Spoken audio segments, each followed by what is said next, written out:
Japan's most powerful earthquake ever triggers a monster tsunami.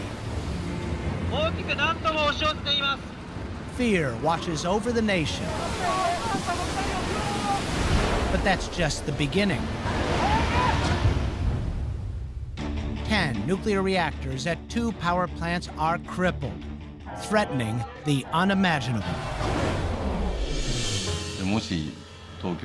If Tokyo needed to be evacuated, I feared the entire nation of Japan would be paralyzed by chaos. It became darker and darker. A terrifying situation. We were fighting an invisible enemy, out-of-control reactors. What will it take to save the country from radiation? Mankind has never faced the forces of physics and the forces of nature that those people faced. Nuclear meltdown disaster, right now on Nova.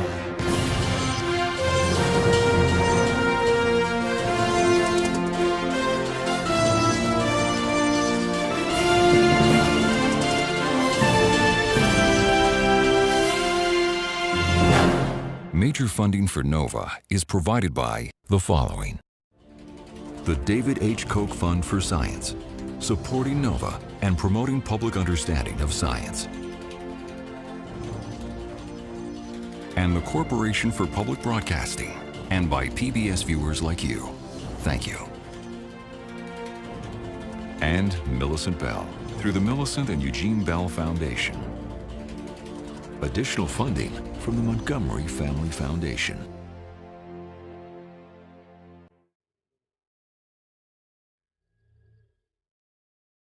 This is the road to nowhere. A once thriving place in one of the most prosperous countries on Earth. Japan. Radioactive Japan. Time stood still here on March 11th, 2011. Houses that aren't homes. Schools that are silent.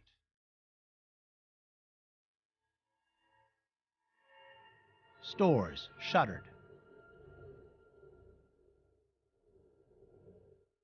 Towns without people.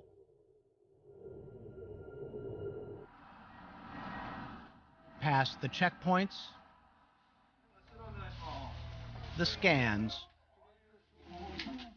and the meticulous suit-up, layer upon layer upon layer of protection, is the place we simply know as Fukushima, site of 3 nuclear reactor meltdowns. This is called the Central Control Room. All of the equipment at the power plant is operated from here. He is a nuclear plant operator. This is where he has always worked. He used to live nearby, but now he too cannot go home. He and his co-workers are ashamed, scorned by the neighbors they once had. We've been through so much in this control room. It's hard to put into words. He was here when it happened. Now he is hoping to make amends by helping clean up the toxic mess.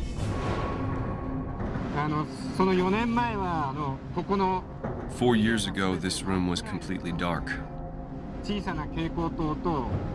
We had only small fluorescent lights and flashlights. We had given up on our own survival. Now, talking to you with the lights on, it seems like a lifetime ago. This is the story of the Fukushima meltdowns. The infamous events at Fukushima Daiichi, or number 1, told by those who were there and risked everything. And the lesser-known story of its sister plant 7 miles away, Fukushima Daini, or number 2. It faced the same onslaught and challenges. But thanks to a little luck and a Herculean effort, it was saved from ending up like this.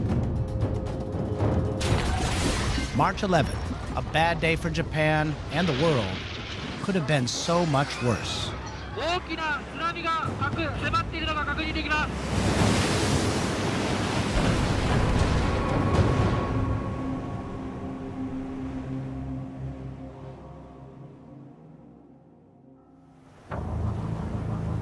The inevitable came without warning at 2:46 p.m.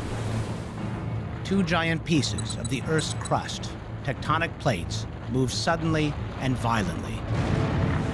One pushes down, causing the plate above it to spring upward like a catapult along a 300-mile fault line.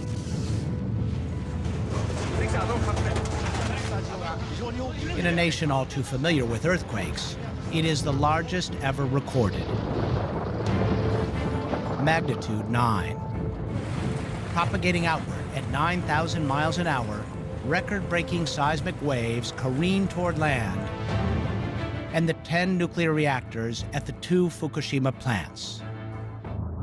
All of them designed by General Electric, owned and operated by the largest utility in Japan, the Tokyo Electric Power Company, TEPCO.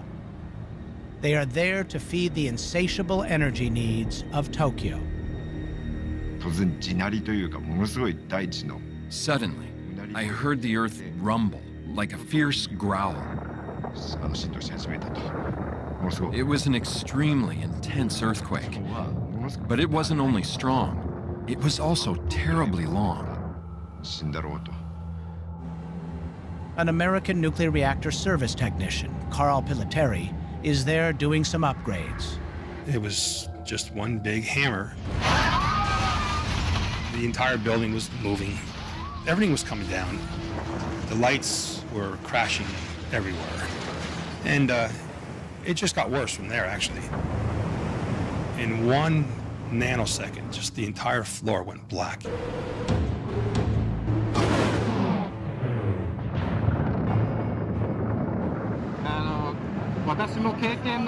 The shaking was like nothing I had experienced. The operators either held on to that bar or crouched down. That's how we endured the earthquake. I just wondered, how long is this going to continue?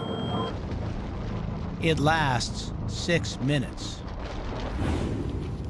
Takeyuki Inagaki is general manager of the maintenance department for units 1 through 4 at Daiichi. He reports directly to the superintendent, Masao Yoshida. Both men have spent their entire careers at TEPCO. Inagaki worries about his wife and 2 sons. When the earthquake hit, I think I sent one email to my wife, explaining that I didn't think I'd be able to come home for a while. After I sent it, we lost contact with the outside. We couldn't even make calls.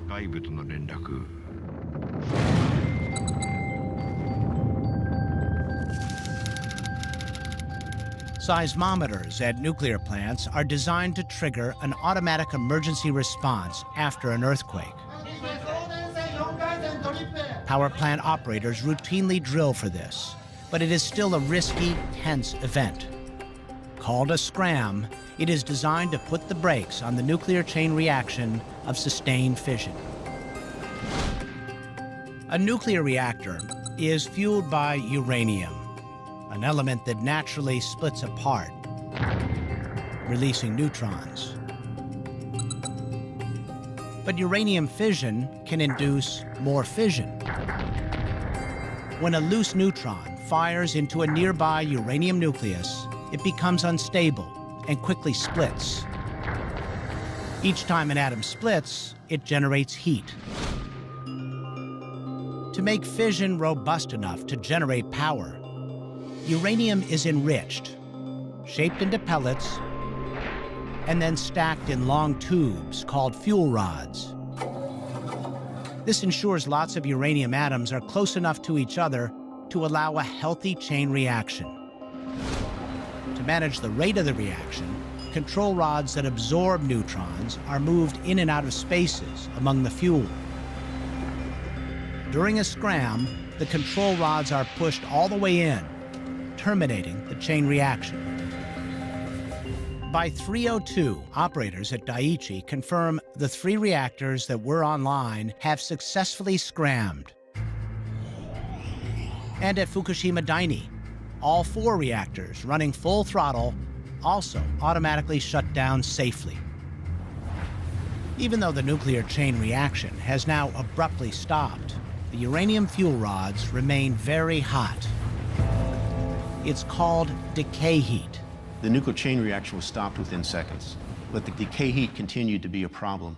It takes approximately 20 to 24 hours for the systems to cool the reactor down to less than 212 degrees and achieve what's called cold shutdown. At its core, a nuclear power plant is not unlike a pressure cooker on a stove. Water is heated to the boiling point, creating steam. And steam under pressure turns turbines, generating electricity. The complexity and cost of nuclear energy is about keeping the radioactive genie in the bottle. So the uranium fuel sits inside rods, underwater, in a steel pressure vessel, surrounded by a concrete and steel containment structure, inside a reactor building. All those layers of protection are there in case the water stops flowing. If that happens, it quickly boils away, exposing the fuel, and it melts, turning into radioactive magma. Unchecked, it will melt right through the steel reactor vessel and onto the concrete and steel containment structure that surrounds it. So at the Fukushima plants now, it is critical that the electric water pumps and valves keep running for the reactor core to safely cool down. Power normally comes from the electric grid, and the earthquake has caused a blackout. But there is a plan B. The plant is equipped with diesel-electric generators to provide power in an emergency. They start automatically, as they're designed to do. If it had only been the earthquake, we wouldn't be here today. The safety systems were doing their thing, the reactor cores were being cooled, and things were going pretty well.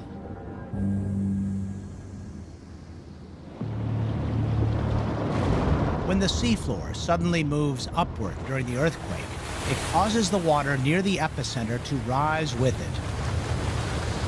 The giant swell is the start of a tsunami. Forecasters issue a tsunami warning. They predict 10-foot-high waves in Fukushima Prefecture. The main buildings at Daiichi and Daini are about 30 feet above sea level. So no one worries much about a tsunami.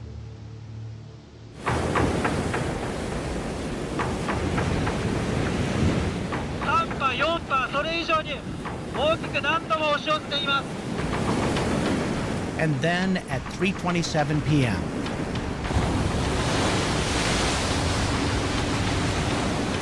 the first of 7 giant waves crashes over the seawall. Then I saw the tsunami coming. I was on top of that hill, wondering if I was high enough.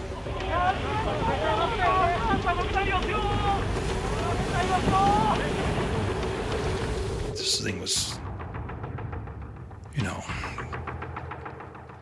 it was huge. The tallest surge of water is nearly 50 feet high, more than twice the height of the seawall. I assumed there would be a tsunami, but not one 50 or 55 feet high. I couldn't even imagine a tsunami like that. Fukushima Daiichi is inundated. 2 workers drown, trapped in the basement of the number 4 turbine building.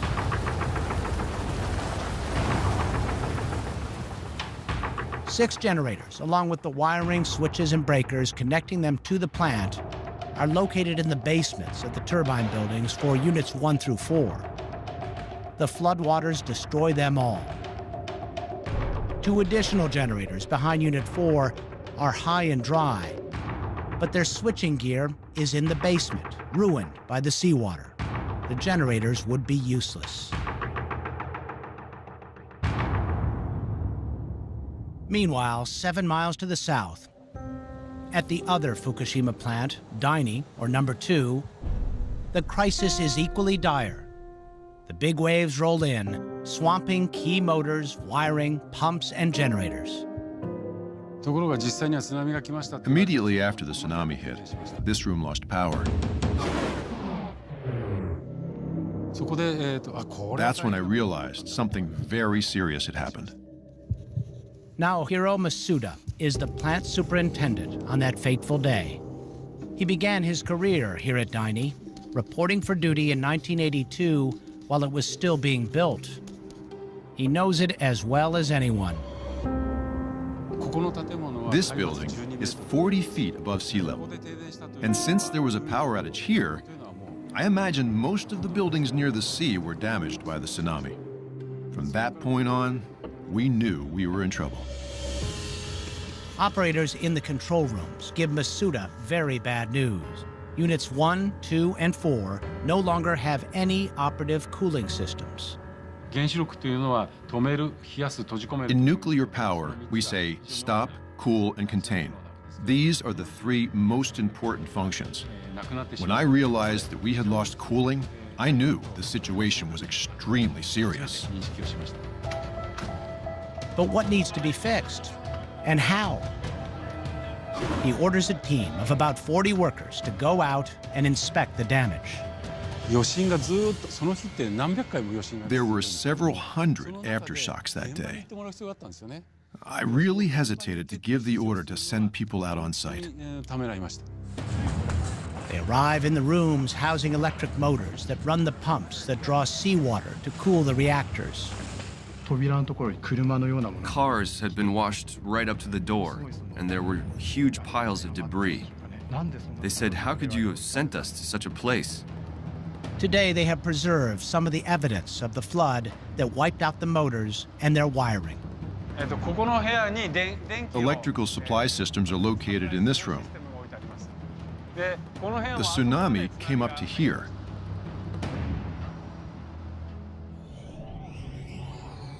Back at Daiichi, reactors 1 through 4 are now in total darkness, and things are quickly spiraling out of control. We were in the middle of dealing with the accident. Then, all at once, the lamps went out. All sorts of alarms were going off. All of those went out.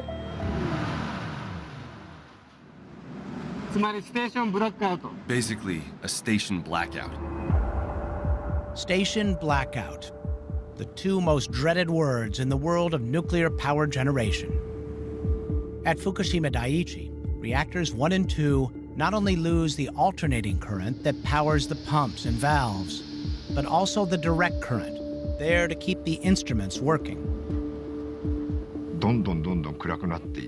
It became darker and darker.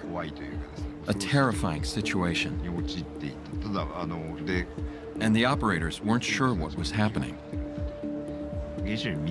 We couldn't even tell if there was water in the nuclear reactors. We were at the starting line of a race, but we didn't know if we need to run 100 yards or if we need to run a marathon. The oldest reactor at the site is Unit 1. It began operation in 1971 and is equipped with outmoded last resort cooling systems called isolation condensers. The steam being produced by the hot reactor core was routed into this large tank of water. The water would cool the steam, convert it back into water, and it would drain back into the reactor core to be recycled over and over again. It is a passive system designed to work on natural circulation without any electrical power at all. So is it working? In the darkened control room, they don't have a clue. What they did not know at the time is when the power fails, the isolation condenser valves are almost completely closed. curtailing the flow of steam and water. When the isolation condensers failed on Unit 1, the reactor water level just started boiling away because it was no longer being cooled and maintained by the isolation condensers. If the isolation condensers are working properly, vents on the side of the reactor building would be releasing huge amounts of steam. There was steam coming out of the discharge of it, but they didn't realize it wasn't sufficient. So they thought they had more time than they did. Now there is nothing to stop the meltdown.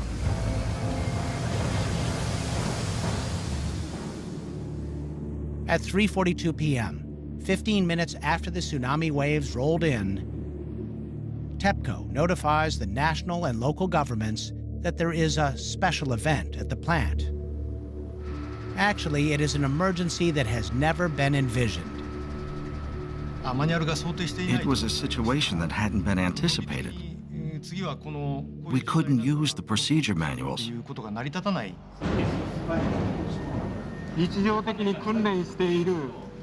What was happening was beyond what we trained for on a daily basis. Using what little information we had to decide immediately, what can we do? What should we do? It was a race against time. They desperately need power, but from where? TEPCO dispatches generator trucks, but they are slowed by earthquake and tsunami wreckage. When they finally arrive, late on the 11th, damage to the plant's electrical system makes it all but impossible to connect them.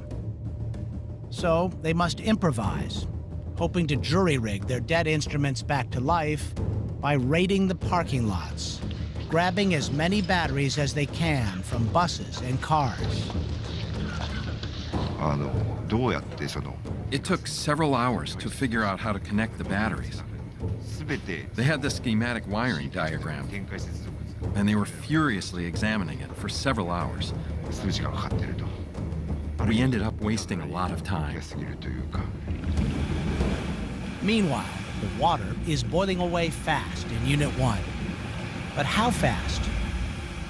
6 hours after the tsunami at 9:19 p.m., they finally get the batteries and some portable generators rigged so the instruments can flicker on.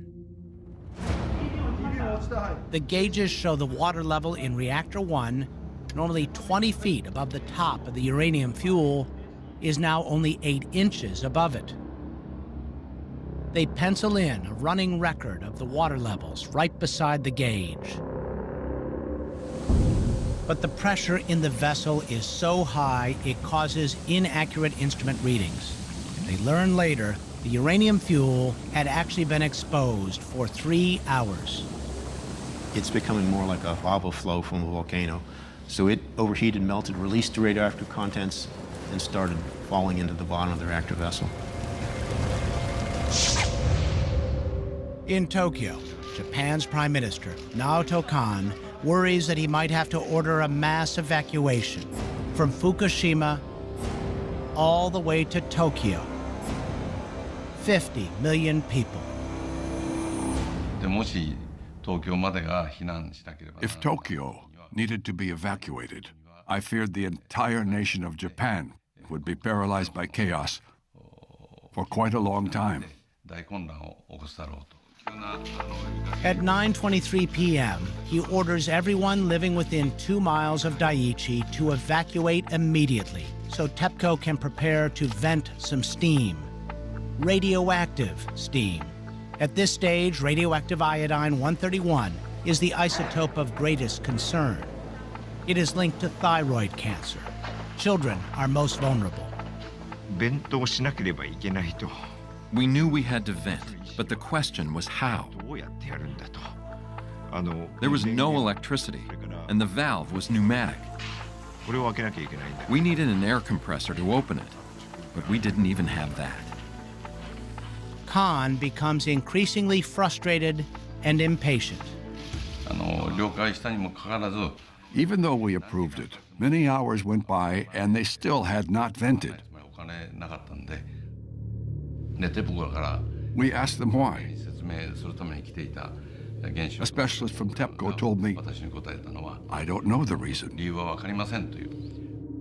Much of the information he was getting from his government and the utility turned out not to be true, and he had no source of independent knowledge of what was going on in those reactors. Khan decides the only way to know for sure is to go there. And so early on the morning of March 12th, he flies to Fukushima Daiichi. He passes over mile upon mile of utter devastation from the earthquake and tsunami. Nearly 16,000 are dead. He lands at Daiichi just after 7, about 15 hours after the tsunami. I met with Superintendent Yoshida for 45 minutes. While he explained the situation on site, I could see that he was a person who could be trusted. The Prime Minister endorses the superintendent and his plan. Yoshida vows to begin venting at 9 a.m. But there is much to do and much to consider. To go into a pitch-black reactor building with the containment vessel pressure so high, I don't know if I should say it, but it felt like we were putting together a suicide squad. To open the vent, they need to manually turn 2 valves, one in the basement and another on the 2nd floor. At 9:04 a.m., a pair of workers makes their way through a dark labyrinth to the 2nd floor of the Reactor 1 building. It takes them 11 minutes to open the valve. 9 minutes later, a second team heads for the valve in the basement. They get to a point about midway and their radiation is higher than they thought they'd get. They basically had drawn a, if radiation gets to this point, we'll go back. Well, they got to that point before they got to the valves. They abort their mission. In the Emergency Response Center, they realize they must find a way to open the vent remotely. They scramble to find an air compressor that can be attached to the pipe that blasts the valve open. Finally, at 2:50 p.m., steam starts rising from the exhaust tower, and the pressure starts dropping.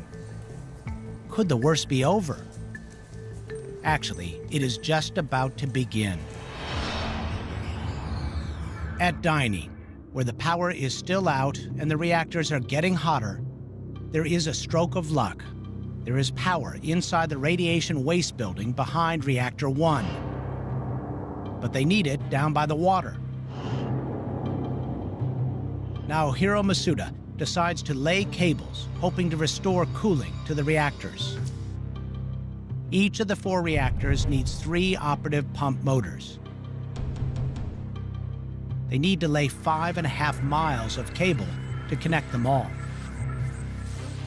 He needs supplies urgently, at least 50 big spools of heavy-duty cable. Masuda orders the cable, but the shipment is delayed. The police were busy redirecting traffic for evacuations.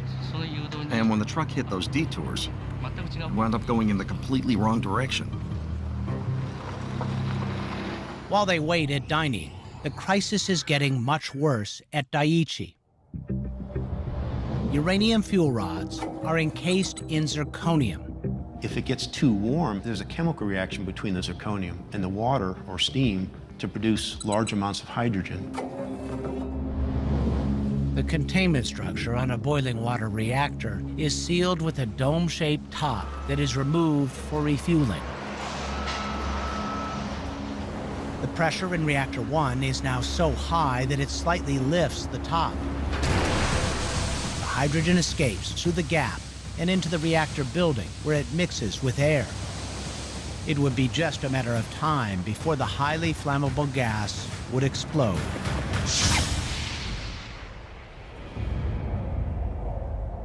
It is 3:36 p.m. Suddenly, there was an upward thrust, an impact that seemed to push the whole building upward, and it became completely dark. I thought it was just another aftershock, but we all sensed something was very wrong. Then headquarters told me that the top of the reactor building was completely destroyed. When I heard that, I was shocked. It is a devastating setback.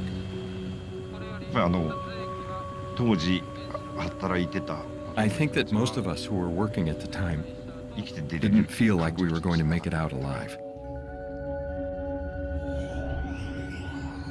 At Daini, workers are preparing to lay the heavy cables when they get word of the explosion at Daiichi. After the explosion, I had everyone outside come back into the emergency response room. There were 500 to 600 people in the room. I said, please trust me. I definitely won't do anything to harm you. But Fukushima Daini is still in trouble, and I need you to do your best. The cables arrive on the morning of the 13th. Finally, the heavy lifting to save Fukushima Daini begins. These were large capacity motors, several hundred amperes. So the cables were fairly thick. Each person had to walk while carrying around 35 pounds of cable. It is a race against time and physics.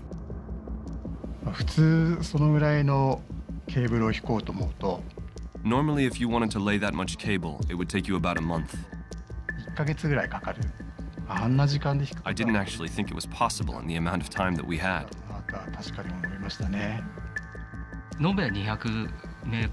A total of around 200 workers were involved. We swapped people out when they got exhausted.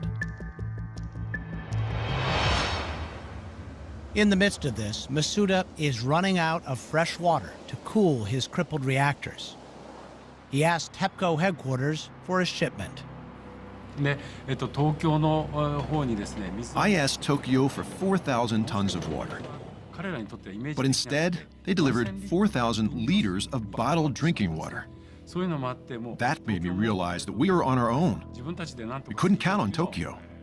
So we started looking for water. He remembers a creek used as a water supply during construction of the plant. Workers repair the leaky old pipe with a scavenged bicycle tube.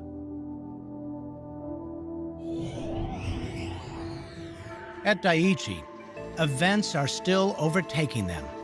As the dust settles at Unit 1, they learn 5 workers are injured.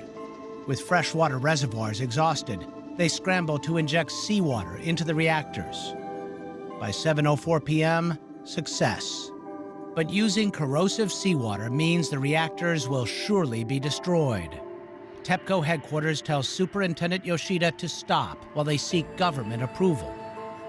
Yoshida does this very dramatic thing where on the video conference, he orders the people to stop the seawater injection. Before that, he called them over and said, I'm going to order you to stop the seawater injection. Ignore that. That's just for Tokyo. You continue seawater injections. Personally, I think that the decision that Superintendent Yoshida made was the right one. If we had stopped the seawater injection at that point, I think things would have been much worse. In the meantime, Unit 3 was becoming unstable. Now our mission was, don't let Unit 3 turn into Unit 1.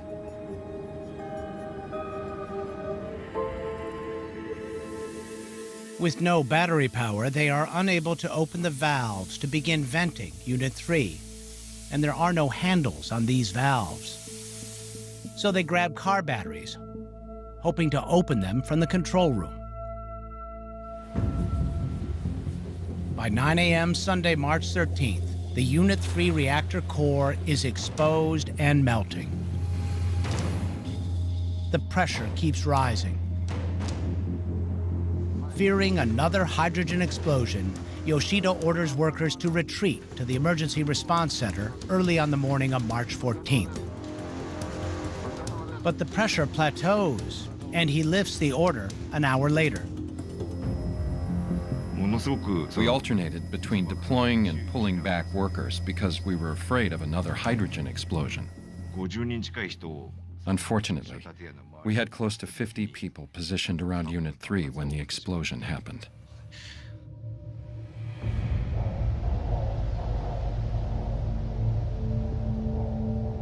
It is 11:01, March 14th. Since there were so many people out there, I was really afraid for their safety. I thought to myself, it's very possible someone was killed. Then, one by one, people started to trickle back. They were all very pale in the face, and some were bleeding. When Unit 3 explodes, 11 workers are injured. Amazingly, no one is killed. And when we finally accounted for everyone, that's when we noticed the water level in Unit 2 was dropping. It seems inevitable that Unit 2 will be the next to blow. At noon on March 14th, an hour after the explosion at Unit 3, the water covering the hot radioactive fuel begins to drop precipitously. An hour and a half later, the emergency backup cooling system fails. Superintendent Yoshida quietly tells a few trusted workers to prepare buses for an evacuation. For now, he has no choice but to order his men back into harm's way. After the explosion of Unit 3, he begged us to again go to the field to save Unit 2. It was very impressive. But by 6:22 p.m., the water is gone. The uranium fuel is completely uncovered and melting. Again, they try to use car batteries to open the vents and relieve some pressure. No luck. From the 14th until early in the morning on the 15th, it was really... How can I describe it? It was like being in hell. As day breaks on the morning of March 15th, they hear a loud explosion. But it is not what they dread. It is a complete surprise. There has been an explosion in Unit 4, but this reactor was shut down for maintenance when the tsunami hit. What could have happened there? And what saved Unit 2 from blowing up? The investigation will have to wait. Superintendent Yoshida orders an immediate evacuation of 650 workers. He and nearly 70 supervisors would stay. In the confusion, they become known as the Fukushima 50.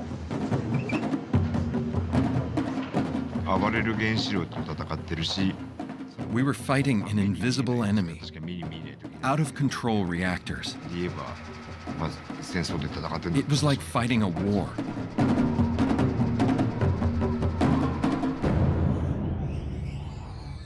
It is midnight on the 13th.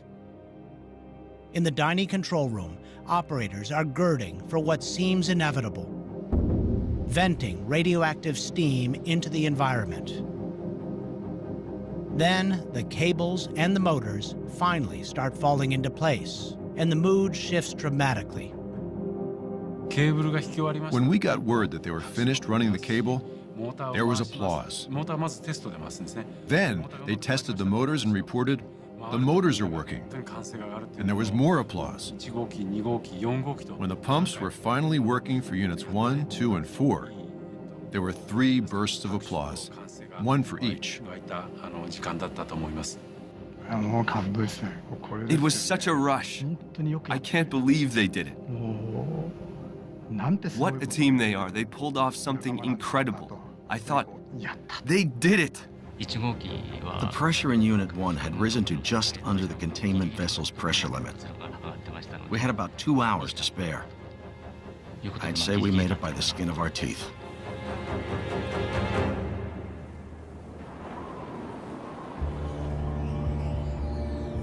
At Daiichi, Superintendent Yoshida has now lifted the evacuation order, and workers that had fled start to return.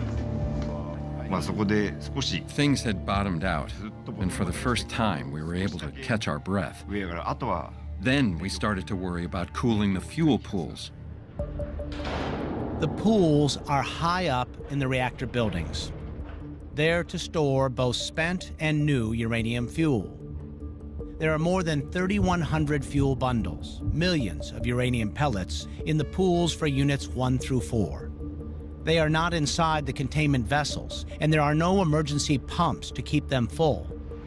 Should the pools go dry, the rods could overheat and catch fire in the open air, releasing a huge amount of radiation. This is the worst-case scenario that has haunted Prime Minister Khan. It could force him to order a mandatory evacuation of everyone for 150 miles or more. Tokyo, uninhabitable. Maybe for decades. It is hard to fathom.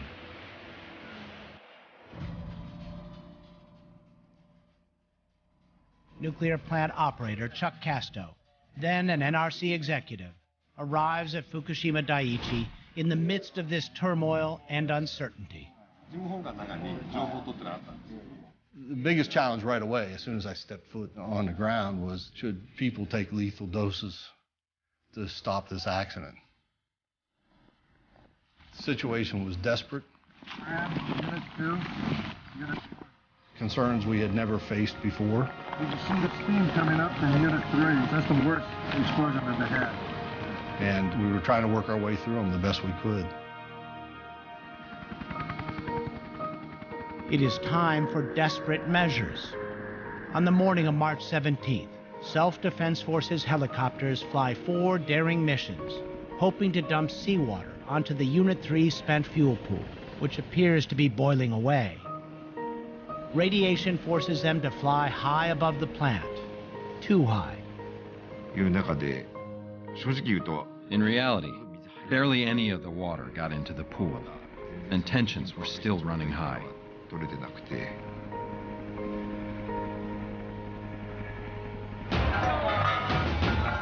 So they turned to an elite rescue squad from the Tokyo Fire Department. They plan to use equipment designed to fight high-rise fires. They arrive at the plant late the next night. They are led by Deputy Chief Yukio Takeyama, a 35-year veteran.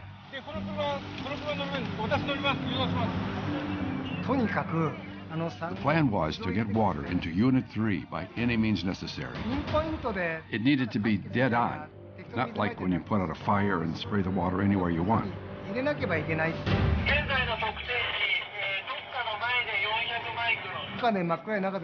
2 thoughts kept running through my mind. Please be over soon. And what will I do if this place explodes?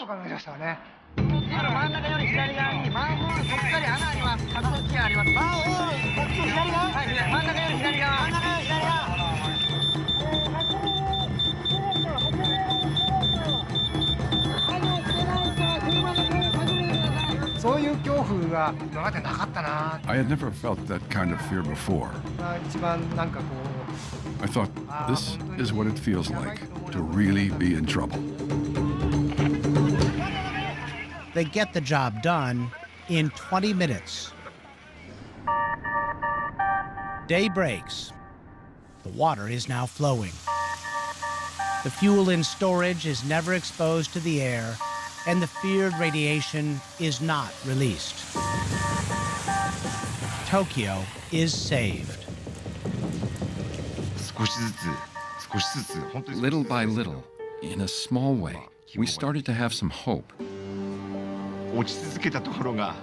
Up until then, we were spiraling further down, and now we were dangling there.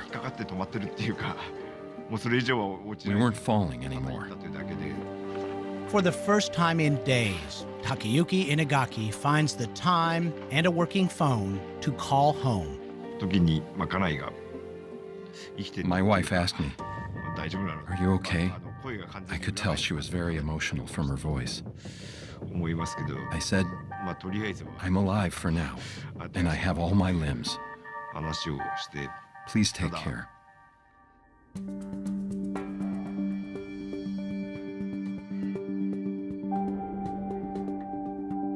In the days and weeks ahead, the nightmare does not end, but at least it gets no worse. Concrete pump trucks unleash steady torrents of seawater onto the fuel pools. Power is fully restored to the plant, finally, on March 21st. By June, they install a complex filtration system to remove cesium from the water washing through the radioactive debris and flowing into the Pacific. And slowly, the answers start trickling in. Why did Unit 4 explode? It used the same vent stack as Unit 3. When hydrogen built up there, it seeped into Unit 4 via a shared duct. Why didn't Unit 2 blow up as they feared? They realized the explosion at Unit 1 knocked out a door near the top of the Unit 2 reactor building. It allowed hydrogen and radiation to escape Unit 2. While it was venting, the wind shifted toward land, sending the highest concentrations of cesium to the northwest. The fallout will linger for decades. 8 months after the earthquake and tsunami, reporters tour Fukushima Daiichi. Superintendent Masao Yoshida tries to downplay the worry. The plant is stable enough for local residents to have peace of mind. However, it's still very difficult to work under the current conditions. Yoshida had been reprimanded by his TEPCO superiors for disobeying orders and injecting seawater during the worst of the crisis. What about his workers? 6 that ventured into the reactor buildings trying to open the vent valves got the worst doses, as much as 678 millisieverts of radiation. 5,000 millisieverts is considered lethal, and 250 is the maximum normally allowed for nuclear plant workers in an emergency. The cancer risk for those 6 Daiichi workers is undoubtedly greater in the long run. But during that fateful week, they all believed there was no long run for them. To be blunt, there were a number of times that I thought I would probably die. We couldn't predict anything. The worst-case scenario for the meltdown was that it would get out of control. I felt that this was possible. And so I thought maybe this is the end. 1 month later, the hot, melted cores finally dropped below the boiling point of water. Cold shutdown. By then, Yoshida is gone. He has cancer unrelated to his job. He dies in July of 2013. Yeah, he was always keeping his head. So always encouraging people.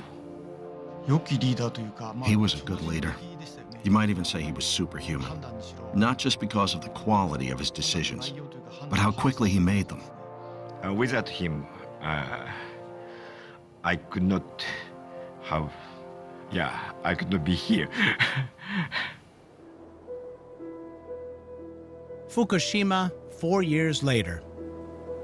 What was once one of the largest nuclear power plants in the world is now the center of the most complex, expensive, expansive cleanup ever attempted. It could take as long as 40 years. It will rely on technology not yet invented and the determination of people not yet born. The man in charge of it all is the hero of Fukushima Daini. Naohiro Masuda is now TEPCO's chief decommissioning officer. It is a very different challenge than what he faced in March 2011. This is the first time anyone has attempted this kind of decommissioning. No one in the world has this experience. So when we try to set a goal to work towards, I can't even give clear instructions because we're still figuring out what it is we're trying to do. This is not Chernobyl, hastily abandoned, encased in a tomb and encircled by a fence.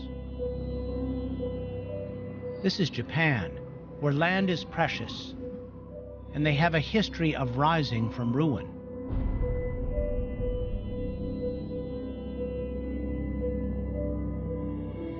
Here they hope to erase the painful past and maybe one day return to their homes. I was born and raised in this area, the same area where we are decommissioning.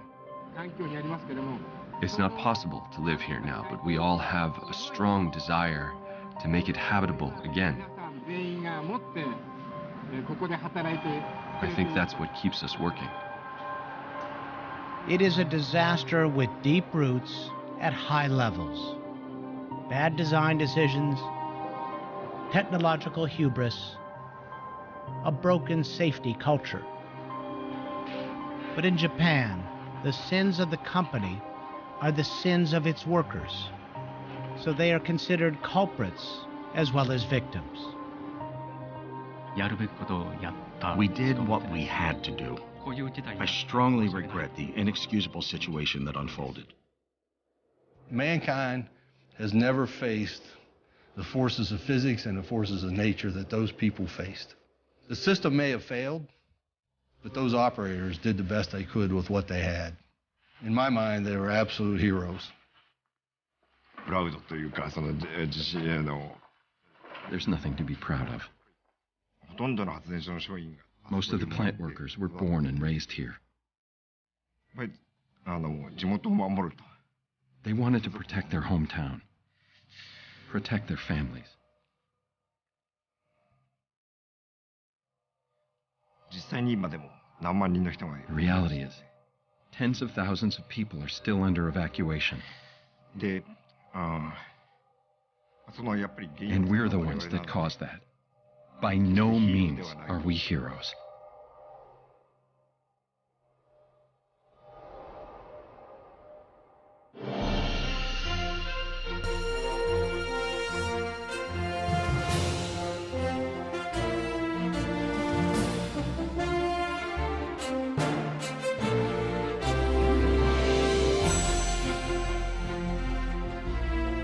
This Nova program is available on DVD. To order, visit shoppbs.org or call 1-800-PLAY-PBS. Nova is also available for download on iTunes.